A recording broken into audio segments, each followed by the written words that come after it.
What is up, everybody? We're back here at King Film Sports for the NFL Week 5 betting locks and game predictions after we've had a very entertaining September to start out the NFL season. Now into October, getting into our groove here with these predictions and betting locks across both college football and NFL. Be sure to check out all of our content. Join the Discord, link in bio for all of our betting locks day of games there, and be sure to like and subscribe to the channel.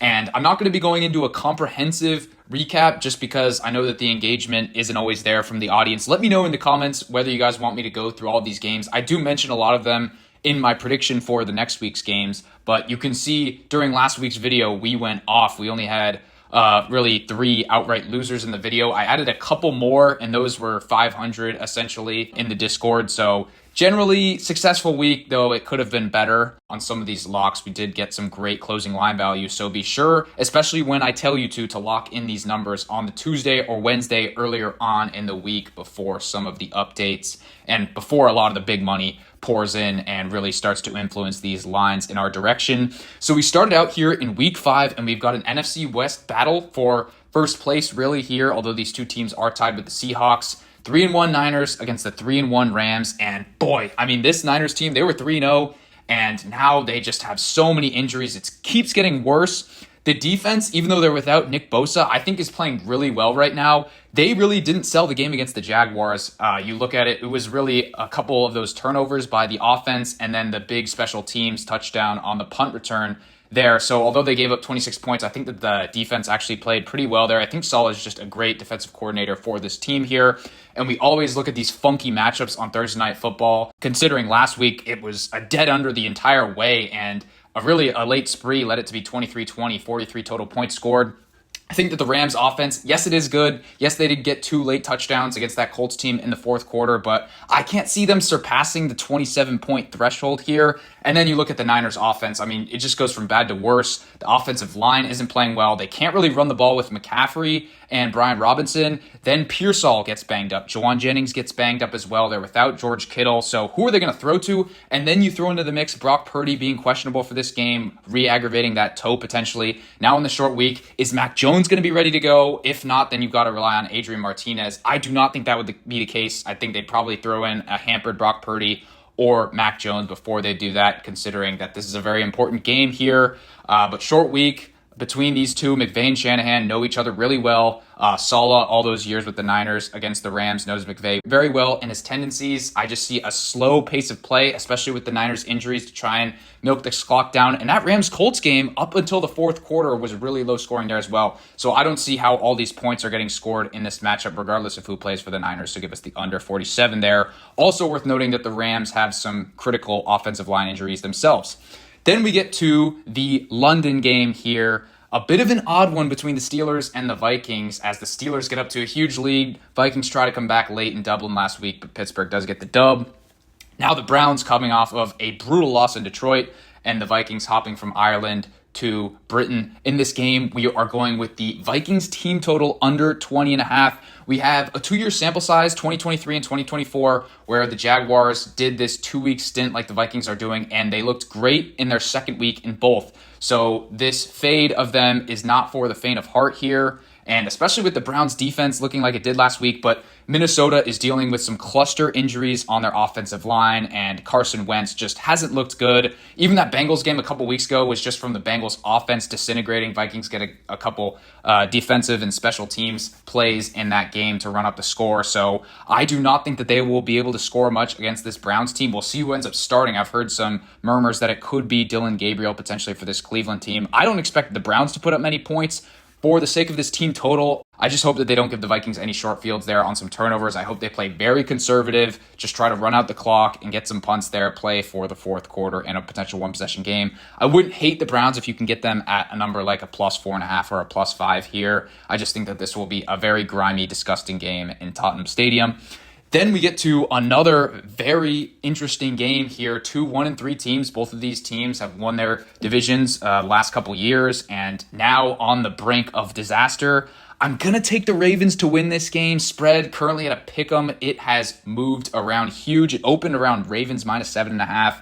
And now it's trending towards the Texans being favored because Lamar Jackson is potentially out. And then you've got Cooper Rush as their backup. I don't know why they chose him to be the backup. You'd think you'd go with someone more mobile, more of a play style like Lamar Jackson. But really, the Ravens' injuries go far beyond that because they're dealing with some offensive line injuries or just poor play there. They haven't played well in weeks. And then the defense, Matabuke is out. And then you also are missing 4 to 5 other Pro Bowlers. So some just massive injuries there. The Texans aren't looking good, although they did bounce back. So I just really have so much uncertainty with this game. Give me the Ravens, really low confidence. There's a chance that Lamar Jackson plays. So they'll probably just hope for that. Then we get to another ugly game between two 1-3 teams here, but I'm actually pretty confident in this play. Give us the Panthers plus 1.5. You can still snag this number, although I'm great laying the wood with the Panthers money line or even -1. But if you are able to get the plus 1.5, I also like a teaser because I think that if you get the Panthers plus 7.5 at home, covering the full touchdown, I think that's a great bet just considering the low scoring nature that this game will probably have. That Panthers-Patriots game was very misleading. We were on the Patriots -5 there. They ended up winning by 30, but a lot of that was special teams plays and a couple of big plays by the New England defense there. The Panthers, from a yards per play perspective, and according to a lot of the box score statistics, actually were kind of even in that game, so a bit of a phony final there. And then the Dolphins, I'm not sure how many people watched that game against the Jets on Monday night, but they did get some fortuitous breaks from the refs there. And generally, the common sentiment is that the Jets played the much better game, especially from the box score. So I think on a short week, you're dealing with the devastating Tyreek Hill injury here. I know that he wasn't having a great year, but he's at least a decoy for that offense. So I do think that the Panthers are able to bounce back and show what we saw a couple weeks ago with that big win against the Falcons. Love the Panthers laying the wood at home. Then we get to the Raiders and the Colts. And just a brutal loss here for the Raiders last week. You have to win that game against a horrible Bears secondary. And Geno Smith, I think he had 3 or 4 very big mistakes there that ended up costing them the game. That D-line with Max Crosby is pretty good, and he may be able to wreak some havoc, although I could just see the Colts running it down their throat with Jonathan Taylor in this matchup. So we'll take the Colts to win this one, bounce back from that tough loss in LA. Then we get to 3 straight betting locks in this morning slate. We will go with the Saints minus the 1.5 here against this Giants team. Yes, I know everyone wants to overreact and proclaim that Jackson Dart will be the offensive rookie of the year and he'll be the savior for this Giants franchise. I mean, they ran into a Chargers team that was very banged up. And he only threw for, I think, 120 passing yards, something like that. So it wasn't a great performance there in that game, although they did get the upset victory. And then you look at the Saints. I thought that they acquitted themselves very well against Buffalo. In the fourth quarter, they were only down 2 points, had a chance to potentially scare the Bills in that game and knock them out in Buffalo as 15-point underdogs. So I was very surprised with what I saw from the Saints, especially that offense with Spencer Rattler. You look at some of their prior results, they kept it close against the Cardinals and the Niners, and then a couple special teams plays and defensive plays by the Seahawks really got that one out of hand. But other than that, I think that they've been playing well. And the Giants, I'm just not seeing with Jackson Dart here. So it's going to be an even game. It's going to be an ugly game, but I do like New Orleans hunting for their first win, finally coming back home and getting this one done there. Next, we get to the Jets and the Cowboys. This is another very ugly one. Another 0-4 team looking for their first win. Give us the Jets plus the 3 here. I also like it at the plus 2.5. If the line keeps going down like that, maybe you could also tease it up as well. But I just think that this Jets team has been getting very unlucky. You saw it in that Tampa Bay game. I thought that they could have won that one pretty easily there. Week 1 against the Steelers. And then this past week definitely should have won in Miami, in my opinion, or at least been a lot closer in that matchup. And then this Cowboys team has just been up and down every week. It looks pretty good in the tie on Sunday night against the Packers, although you're just never going to get over that defense and how bad it is. I do think that Justin Fields, although he's not a prolific passer, he will be able to run the ball to some success here.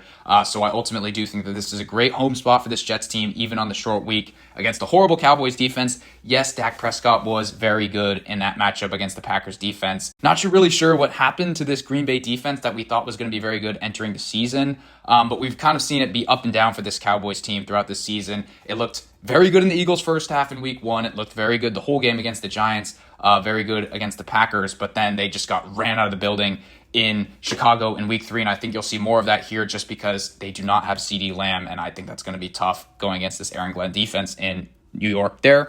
Then we get to a very interesting matchup, Broncos against the Eagles, and we're taking the Broncos at plus 4. Also like this one at plus 3.5, especially if some of those injuries for the Eagles don't go their way and say Lane Johnson is not able to play. I think that is huge against this Broncos defense. Yes, they are flying across the country on short rest. Not a great situational spot, but they looked very good against that Bengals team. They were supposed to have one of the best defenses coming into the year, and I thought that they played well against the Chargers in week 3 and very well given against a horrible Jake Browning-led Bengals team. But I just think this Eagles offense has not been playing well, especially the pass offense. You have all the drama in the news with A.J. Brown, and even coming off the Super Bowl and the 4-0 start, they're just dealing with these problems. Jalen Hurts in the second half went 0 for 8 passing, I think. They just really built up that huge lead against the Bucs. And I don't think they're going to keep getting away with these special teams plays. Obviously, you had the Rams debacle in week 3, and then early in the Bucs game, they block a punt for a touchdown. So assuming that none of that malarkey is able to happen there, I do think that the Broncos are able to hang in this game, and as long as Bo Nix just doesn't throw it to this Eagles defense, I think that the Philly defense is gettable. It's not as good as it was last year, at least this early on, so I think this Eagles team, 4-0, a bit fraudulent there, even in Philly. I like the value with this Broncos team. Then a very ugly game, Titans and the Cardinals, and a lot of people are betting the Titans. The spread has gone down from about 9.5 to around 7.5 or maybe 7. I don't know the psychos who are betting this Tennessee team. We were on their team total over last week. It was only 15.5, and of course they scored 0 points. Cam Ward has just been atrocious. It's really a lot on the coaching staff and the offensive line as well. And then the defense just tires out over the course of these games. So I really have nothing to recommend in this game. Titans always getting market support, but I think they're something like 3-18 under Brian Callahan since the start of last season against the spread. And so it's really bad there. Another week on the road. So we'll see. I will probably sit it out here. Give me the Cardinals to win outright though. Then 2 3-1 teams in this afternoon window. This should be a pretty good game here. I like the Seahawks minus the 3 points in this game. That Bucs-Eagles was just the battle of the most lucky teams, and you saw it kind of fall apart here for that Buccaneers team, even though they did get into it late and only ended up losing by 6 points here. But I just think that this is a tough week. Going to Seattle, I've really liked the Seahawks home field this year. I think it's shades of those Legion of Boom teams. They're really getting loud for this team, and I think that the defense has been playing very well. Probably a top 5 defense in the league. We know how good Mike McDonald defenses were with the Ravens back a couple seasons ago. And then you have this Seahawks offense who's been playing pretty well in their own right. I think that Sam Darnold can make some plays against this Buccaneers team. They've been able to run the ball to some success there as well. So I think that they're able to get ahead. It's a tough spot with Tampa Bay and all of these injuries here. I do think that Baker Mayfield will be able to make some plays. He does scare me, but with all of those offensive line injuries and some skill injuries as well, I will take the Seahawks minus the 3 points in this game. Then we get to the Lions at the Bengals. This was probably supposed to be a great game coming into the season. Jared Goff going against Joe Burrow. And now look at it as the Bengals are at home and they're a 10.5 point underdog. It could potentially go up. We might have to take a Cincinnati play depending on the spread later in the week. I just don't understand this line. I mean, the Lions looked horrible against a Packers defense in week 1 that we now see is absolutely awful. So someone's going to have to explain that. But then the Lions were laying 10 points against the Browns at home last week, and now they're going to Cincinnati and laying an even bigger number. I just don't understand that, especially with the Lions game being closer than it was in the final score against the Browns, although the Browns offense was just so bad. Maybe something similar happens here for the Bengals. I mean, they've looked absolutely atrocious the last 2 weeks. You've got to assume they have some fight left, but maybe they don't. Jake Browning is looking pitiful here, and it really goes on the coaching staff. And of course, the offensive line is terrible. And the defense, those were the concerns coming into the season. So who knows there? We might have to take the Bengals later on in the week. Check out the Discord for the update on that. Another game that's interesting with the injury situations. Chargers lose Rashawn Slater, their star tackle before the season. Then the other tackle, Joe Alt, goes out with the high ankle sprain, probably out for a couple months here. That is huge for this Chargers offensive line. I mean, that really hampers everything from the run game to the pass game with Justin Herbert there. So I just do not like the way that this Chargers team is looking right now. I do think that they will bounce back here after a tough loss to the Giants, but very tough injury in the long term. And then the Commanders, I think that they will show a lot of fight here. I think that they're going to get Jaden Daniels back for this game, so I think it should be a pretty entertaining game in LA. Maybe a little defensive battle just because of what the Chargers are going through here, but I do like LA to get the victory at home by perhaps a field goal there. Then we get to the Patriots and the Bills. I think this is going to be a high-flying game here. Total sitting at 51. I think it could honestly go over in this matchup. Bills favored by 7. no play on this game at the moment. I do think that the Bills are the better team here, but we've seen Bills defense is gettable, and I do think that Drake May will be able to make some plays here. So ultimately give us Josh Allen in primetime over this Patriots team, although I do think that it will be a fun one there. And then another fun one on Monday night, the Chiefs against the Jaguars at 3-1, and give us the Jaguars +3 in the hook on their home field in primetime here. I know they haven't really beaten a great team or had a thorough dominant performance. Yes, it was good in week 1, and it was decent this past week, although there were even some rough patches in that game against the Niners. That was just a sloppy game all around.